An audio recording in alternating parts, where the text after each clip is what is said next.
ఇందును బట్టి నాకు అర్థమవుతుంది, దేవుడు పక్షపాతి కాడు. యేసుక్రీస్తు అందరికీ ప్రభువు అన్నారు. యేసుక్రీస్తు అందరికీ ప్రభువు.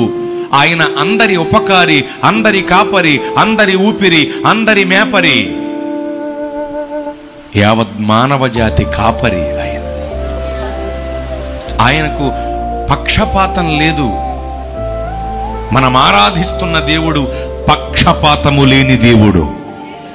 అందుకని అబ్రాముని దేవుడు దర్శించారు.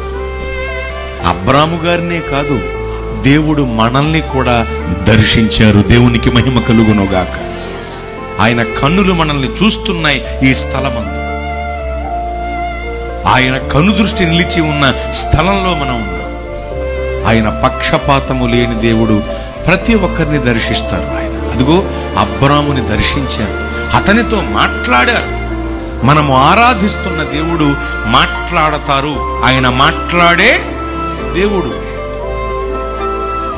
ఆయన మాట్లాడే దేవుడు, కన్నులుండి చూచే దేవుడు, చెవులుండి మన ప్రార్థనలు ఆలకించే దేవుడు, కాళ్ళు ఉండి నడిచే దేవుడు, చేతులుండి సహాయం చేసే దేవుడు, నోరు ఉండి మాట్లాడే దేవుడు.